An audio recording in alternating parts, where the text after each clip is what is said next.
Hello everyone, Zio here. I had this really stupid idea of ranking every FNAF game, but not by how fun they are to play, just by how entertaining they are to watch other people play. And by that, I mean watching YouTubers play. Basically, I'm just taking a little trip down memory lane pretty much. I just watched the FNAF 2 movie a couple days ago. It was absolute horrendous dog shit, but I won't get into it unless people really want to know my opinion on the FNAF 2 movie. I guess I should say my history with FNAF because it's probably not clear at all. I was pretty into it when it first came out, you know, I watched Markiplier play it, was my introduction to it. I was like, holy shit, this is the scariest game I've seen in my life. Genuinely terrified the hell out of me. It didn't scar me or anything, but it was exciting. I was like, ooh, this is scary. I like it. So I was just thinking about watching those old videos. I've been watching some FNAF videos. And I was like, man, it really was different back in the day when there was only like 4 games out. And they were coming out back to back to back to back. And there's just so much excitement, so much like mystique. I feel like that's lost now, mostly because, you know, there's so much content now. I mean, like, these are just the games. Imagine if like the books were here and the movies and every other side media that came out and also all the fan games and stuff. There's a lot of FNAF stuff now. It's a pretty oversaturated market, I would say. Okay, stop. Oh yeah, I forgot to say this, so I'm putting it here. This tier list was made by Alexander Thomas, so thank you, Alexander Thomas. I appreciate you letting me leech off of your beautiful lists for my own lazy content. Thanks, man. You're cool. But I don't want to get too ahead of myself. I completely forgot to mention, like, watching the theory videos. I watched so many of those growing up. You know, game theory and game theory and game theory. Don't you tell me how many calories I need, bitch! And also like the little secrets and stuff. I don't even know if the games have these anymore because I haven't kept up since a long time ago. But there were so many little secret screens and random that could happen that I'll get into as I'm going through the games. It was crazy. And then like, oh, the really big one, the fake stuff, like the hoaxes and the fake games and stuff. Like I distinctly remember the fake trailer for FNAF 3 where it was like, oh, it's free roam, you can walk around this mall. It's like, hey, we actually have that now. It's certainly a game, but thankfully I'm not ranking them as games. I am ranking them by how fun I personally had watching YouTubers play them up until like I think Ruin is where I'm stopping, or maybe before Ruin, because Ruin I only really watched Critical play it and I didn't really care. I wasn't that into it. So everything before FNAF 1, 2, Security Breach minus whatever the fuck these things are right here. What the fuck's a Dreadbear? I don't know what that is. Don't know what that is. Help Wanted. Yeah, I remember Help Wanted. I don't know what the fuck this is or that is. So those things do not count. All of these, no. I don't know what the fuck. I know to Mimic and Into the Pit, but the rest of these, I didn't even know there was a Help Wanted. Well, I forgot there was a Help Wanted too. But yeah, let's get into it with FNAF 1, the one that started it all. A blessing or a curse, depending on who you are. So Five Nights at Freddy's 1 is obviously Esther. Five Nights at Freddy's 1. So fun to watch when it first came out. When I first watched it, I remember I was at my grandma's house and Markiplier released a new video, Scariest Games in Years, or whatever the first video was called. And I was like, no way. And thumbnail was like, I mean, it looks pretty spooky, but like, no way it could be the scariest game ever. And then I watched it, and that first jump scare, I was like, holy fuck.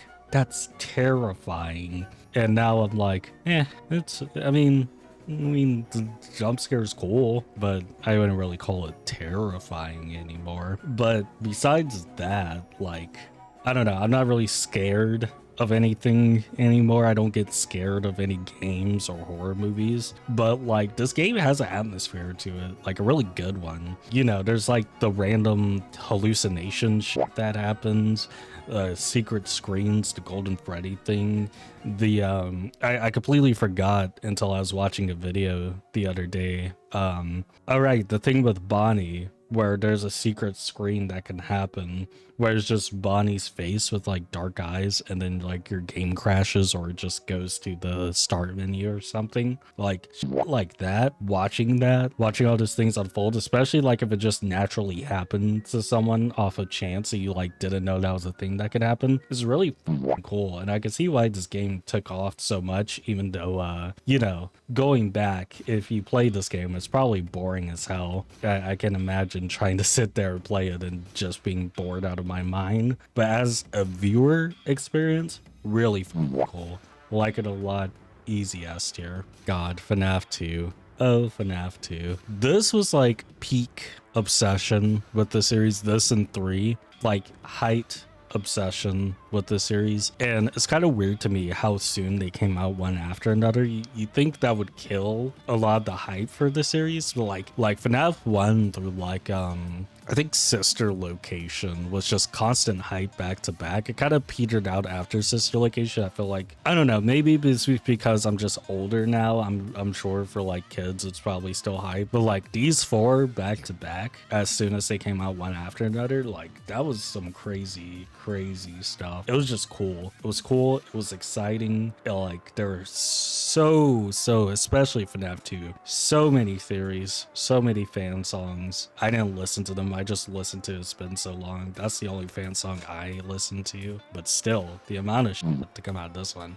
And FNAF 2 with the secrets was cool too, like the Shadow Bonnie, the Shadow Freddy, the JJ thing, the secret mini, well, they're not really secret, but the death mini games, like all that just coalesced into like a monster of a game that for I think I was like 12, 13 at a time. For a 13-year-old, that was like, whoa, this is the coolest thing ever. I don't know about S, just because like when you really sit down to think about it, like even watching like Markiplier's playthrough of it, after like I think night 3, the game is just like, you know, camera up, puppet, camera down, mask, shine hallway over and over ad nauseum. It's just like when you're watching that over and over, there's always so much carrying the YouTuber can do to make the viewing experience fun. And I mean, to be fair, all these games are kind of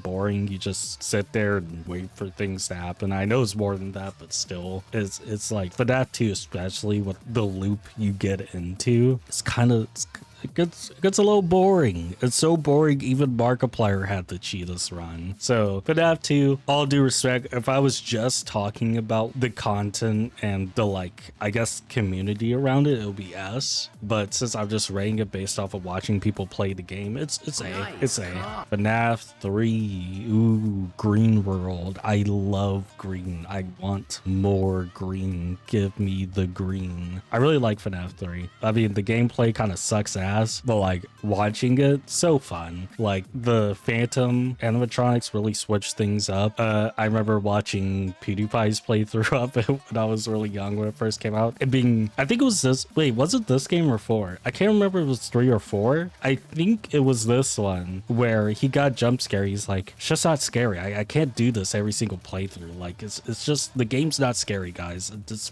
stupid. Don't jump scare. Okay.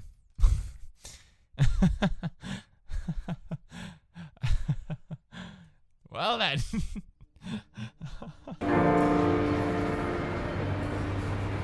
Or something like that. That pissed me off. I was like, you're wrong. And now I'm like, no, he was right. He was the only one who was like up front. Well, not the only one, but he was like one of the few people after a certain amount of time was like, okay guys, I can't do this anymore. It's the same thing. It's not scary. And he was right. Man, FNAF 3 is really where the series should have ended. With an asterisk. I say an asterisk because I have an opinion about FNAF 4 I'll share when I get there. I think the thing that really carries FNAF 3 is not really like watching people play the game, but watching people do those secret mini games to uncover the good ending. Like, ooh, that was good. That was such like an obscure, weird, odd thing to put in a game at that time for me. Like, I'd never really seen anything like that before, and I think the story of it is also like really beautiful as well, of like finally freeing the souls of the murdered children. And I feel like that's something the series really kind of miss sights of. Like, the actual victims of the crimes don't really get their, I don't know, I don't feel like they get the respect they should, you know. It feels like the games are more about the mystery, and now it's kind of like a science fiction thing where you have like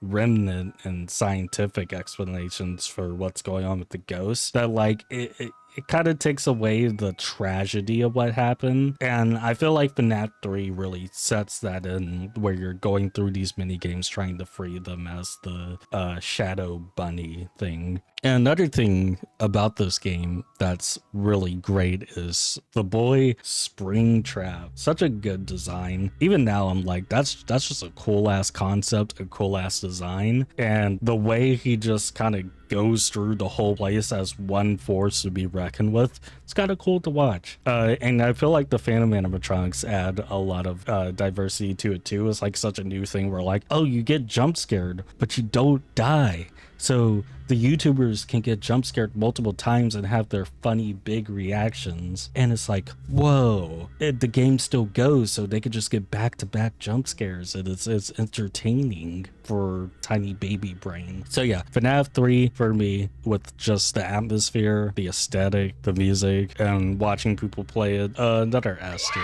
I'm sorry, I know people will probably think FNAF 2 should be an S tier with 3 and 1, but for me personally, these two were my favorite. And 2, like, while definitely one of my favorites, I think these two just shine more than 2. I wonder what people are going to think of that, if they're going to think that's really stupid or not, but whatever. It's my tier list. Do your own tier list. FNAF 4 C.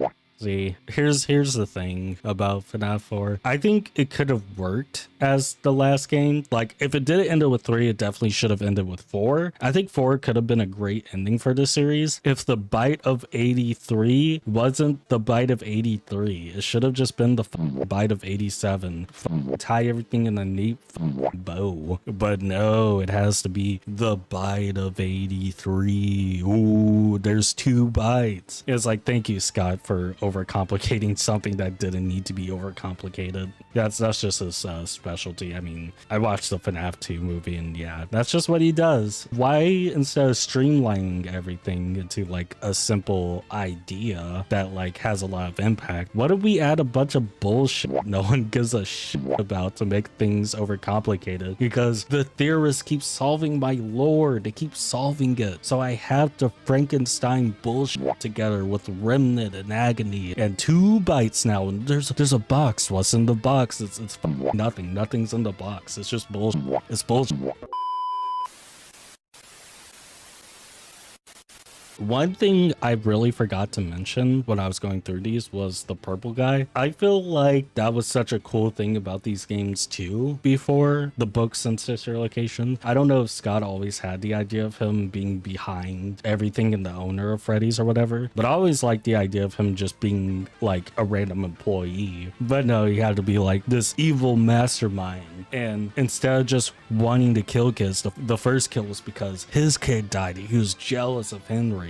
And now all the other kills is because he saw that the soul took over the animatronic. So he's like a mastermind trying to figure out the science of ghosts. It's like, that's really fucking stupid, isn't it? I don't know. Maybe people like that. I think it's stupid. I think it's very, very stupid. But I didn't even talk about the game itself. So the thing with FNAF 4 is you have to be quiet and actually like listen to what's going on. So a lot of the videos aren't really entertaining to watch because a lot of them, they just have to be quiet, and the only thing you're really getting is the jump scare and then the reaction to the story mini games. And I feel like there's a lot of potential there. Like, it's probably the most fun FNAF game to play because there's more interactivity than just sitting around and kind of doing jack shit. But I don't know, it's just like, I mean, there's cool things. I really like the design of the Nightmare animatronics. I love the twists with Fredbear and Nightmare. I think those are really cool. I actually like the whole backstory with the crying child who gets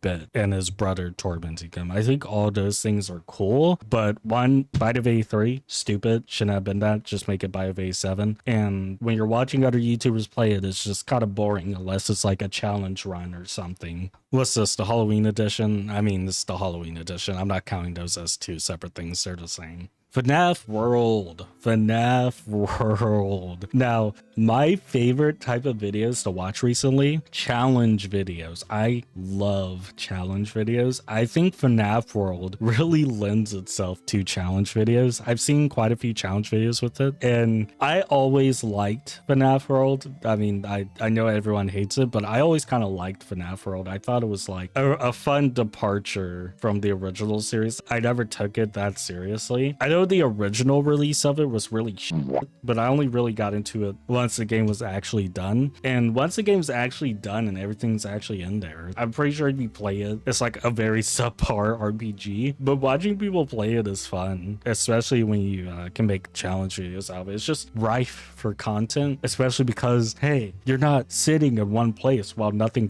happens. It's like an actual game. Holy shit. Imagine that, an actual video game. Hey, FNAF World deserves better. Also, Lolbit's the best animatronic. So for that reason, I would put in an S, but I don't know, it's FNAF World. It doesn't have the essence of FNAF. It's just a really stupid, fun, silly little game that Scott made for fun. And I feel like people are a little too mean to FNAF World. May I be so brave to say so? I think I can. Okay, wait, what's this? Oh, Halloween edition. I mean, same. They're the same. If it's like split things like this, I'm counting them as this whole package. Sister location. I'm gonna be frank, this is where I really started hating this series story-wise, because it's like, what year is this, Scott? It's like 19 something. Wait. Okay, there's not really a date for when Sister Location takes place, but let's say 80s to 90s. What type of thing is this to be made in the 80s or 90s? The animatronic designs, while they are really cool, are so futuristic, it makes everything feel less grounded. And I know this is a game about haunted animatronics that kill people and haunted by ghost kids, but it was still grounded in a way. Like I think it's because from the first game, it's kind of set up to be more, the tone of the first game is way more grounded and realistic, you know? While Sister Location is just like, hey, what if we just went fully off the wall? And like, on one hand, I respect the moxie to make something so ridiculous. But on the other hand, it's like, I don't know, dude, like William Afton being the creator of the FNAF brand, really fucking stupid. I don't like it. I don't like that he's like this genius mastermind who makes all these really advanced robotics and like experimenting on children as kids and stuff. It's just lame. It's so lame. It's just really fucking lame. And also the animatronics talk now, and it's like, I mean, that's cool and everything, but when they talk, it just kind of takes away all the fear from them, for me personally, you know? At least for me, that's what it is. Like, I felt this way watching the FNAF movies. Them talking, it's just like you're humanizing them so much that it's not scary anymore. There's nothing, it's not scary. It's just not scary. It lacks the atmosphere, the aesthetic, the texture, the fear factor that all the other games had, and it's trying to be more grandiose, you know? I just think that's lame. But when you're watching other YouTubers play it, I think FNAF Sister Location is pretty entertaining. I imagine actually playing it is kind of boring, like especially on replays. Well, maybe the first. I can imagine first playthrough pretty fun as a unique FNAF experience, but every subsequent playthrough I imagine is really annoying because the game's kind of like a I don't know, holding your hand and guiding you through these set pieces, which I think is a cool idea for presenting the story. But you know, when you're actually playing it, I can imagine that gets annoying. But we're not talking about playing it, we're talking about watching other people play it. I think it's comfortably B and B. I like it. I think it's cool. I think fun to watch. Not really up here with the big hitters, especially with all my grievances with the stories and how everything unfolds and the weird comedy, if you want to call it that, you know, exotic butters. The riveting stuff, Scott. What is this? Pizza Sim? Pizza Sim. I actually like the simulator part of this game much more than the actual office nights. I feel like this game's kind of ugly. It's kind of really ugly to look at, especially the designs, and the jump scares are dog shit. We won't talk about him.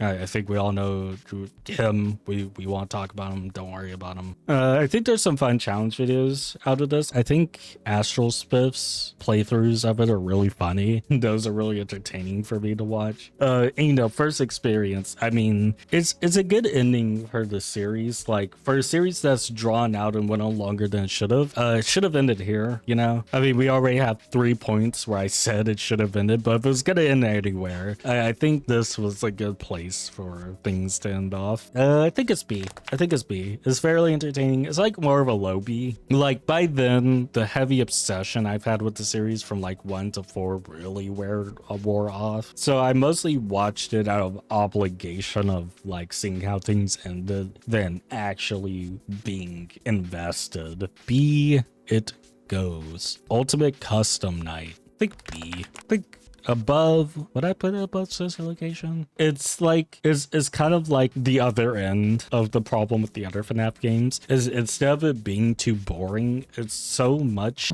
that it's like kind of nauseating to watch after a while. I think I just put it there. I don't really have much to say about Ultimate Custom Night. It's like more of a novelty game than like an actual game, but I will say watching it at highest levels, especially the modded versions of it, really cool shit. I respect anyone who can do that because I couldn't do that in a million years. What's this? AR? I don't know what that is. Don't know what this is. These two don't exist to me. Help wanted. It's okay. I mean, I don't know. VR. I just thought it was kind of dumb. I'm gonna be honest. Like, I think the idea for it's really cool, where you're playing through all the games again, but in VR, and there's like some neat little sections here and there. But this is just the point where the story is so bad, and I really don't give a shit. That's not even really entertaining to watch. Like, I remember watching Markiplier play it, but I just really couldn't be fucked to give a shit about anything going on, frankly. So yeah, sadly, Hope Wanted going in D. Not really F. I wouldn't call it F tier worthy. It's just like, just kind of boring. It's just kind of boring. I imagine it's more fun. This is one where it's actually more fun to play, I imagine, than to watch. And I just don't give a shit about the story or the aesthetic or Vanny. You know, Vanny. Ooh. Was Vanny in this game? I think Vanny was in this game. Whatever. Let's just move on. Security breach, the last one. Hey, you know what? As absolutely horrendous dog shit as this game is, as much as I do not care for the story, the character designs, the aesthetic, the glossiness of it, the like shaving off of anything even remotely horrifying, it is frankly a very entertaining game to watch, and I think I'm gonna put it at the top of B just because, one, watching all the glitches and stuff, really funny. It's really funny watching other people's reactions to like when the game was first released and it was fucked to hell. And like after that, there's a lot of really fun challenge runs you can do with this game that's really entertaining to watch. And like, since it's like an actual game and not like a sit and wait simulator, there's more,